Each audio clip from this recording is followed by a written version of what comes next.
Day 4 ng paggagawa natin ng second floor ng bahay ni Tarzan. Let's go!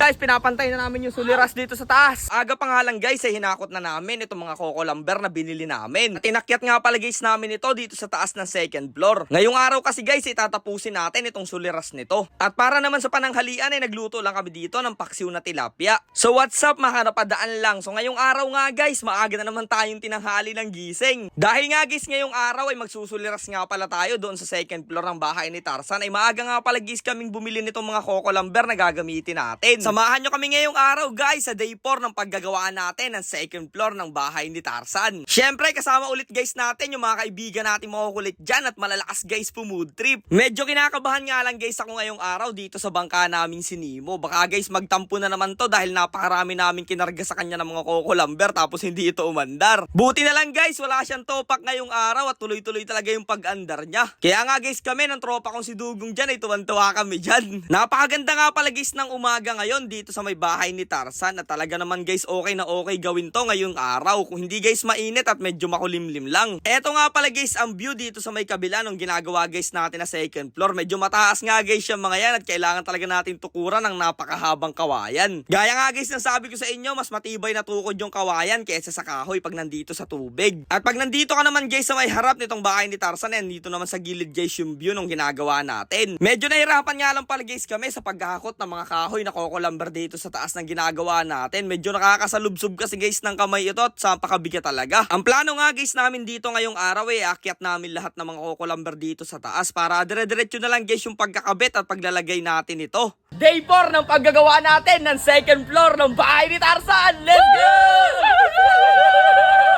Salamat nga pala guys sa patuloy na nanonood at sumusuporta dito sa mga ginagawa nating project. Asahan nyo guys, patuloy tayong magagawa pa ng maraming adventure. Basta nandiyan kayo guys para suportahan kami, tuloy-tuloy lang tayo. Maraming salamat po. Syempre guys, sa paggagawa ng treehouse o second floor nitong bahay ni Tarzan, kailangan guys natin gumamit dito ng liting, yung nylon guys na diretso para pantay talaga yung pagkakalagay natin. Ginamitan rin guys namin to ng skwala para pantay talaga guys ang bawat kanto. Hindi kasi guys basta-basta yung gawa natin dito. Gusto talaga natin maging maganda at maayos tong ginagawa natin na to. Kaya nga guys, sineseryoso rin natin.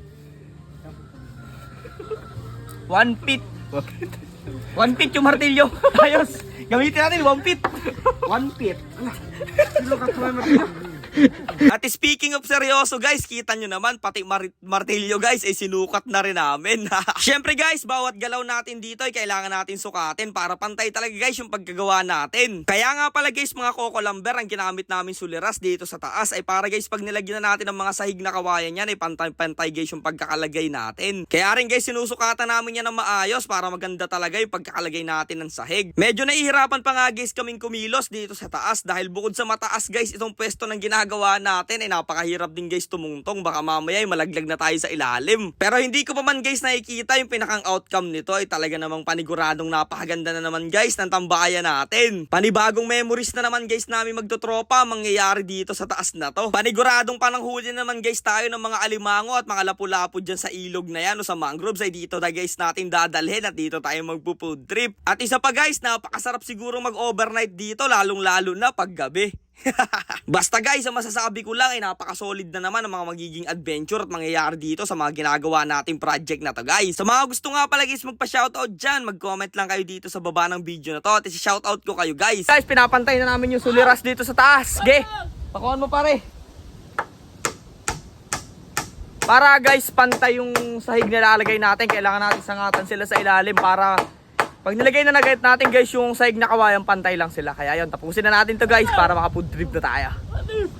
Syempre, big shoutout sa mga taga Guimaras, mga taga Bicol at mga taga Palawan. Maraming salamat sa mga solid na sumusuporta dyan, sa mga OFW na palagi nanonood sa amin. Pag nandito ka nga guys sa taas na ginagawa natin ng second floor ng bahay ni Tarzan, ay kitang-kita mo talaga guys yung buong mangroves dito at napakaganda nga pala ng view dito dahil mas mataas to. At eto nga pala guys yung natapos namin ngayong araw, yung tinatawag guys namin na suliras. Ayos na to guys. At dito nga pala guys namin ilalagay yung hagdan kadugsong dito sa may bahay ni Tarzan. Basta guys, abangan nyo yung magandang hagdan na gagawin natin dyan bukas. Sa ngayon guys, ay eto muna ang tatapusin natin. So ayun guys, eto yung natapos natin ngayong araw sa paggagawa natin itong second floor ng bahay ni Tarzan. Medyo malakas guys ang hangin.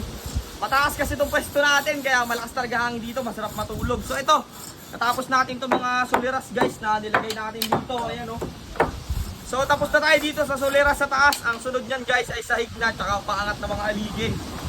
Kaya ayun, abangan nyo guys yung susunod na araw, yung day 5 natin. So day 5 na, day 5 yung sunod. Abangan nyo yung day 5 guys, tapos na muna to. Pupunta trip muna kami. Let's go, love you all. Para naman guys sa masarap na pananghalian namin magkakaibigan, nagluto lang guys kami dito ng paksiw na tilapia. Kaya sabay-sabay na guys muna tayo dito magtatanghalian. Syempre nagdasal at nagpasalamat lang kami kay Lord Jan para sa mga blessing na binibigay niya sa atin. At ayun guys, sabay-sabay na kaming kumain at nagsalo-salo. Muli po maraming salamat sa mga nanonood sa mga video namin. Kaya kung nakarating ka guys dito sa part ng video na to, ay maraming salamat sa'yo. Kaya hanggang dito na lang muna guys itong mga adventure at paggagawa natin ngayong araw. Kita-kits na lang ulit tayo bukas.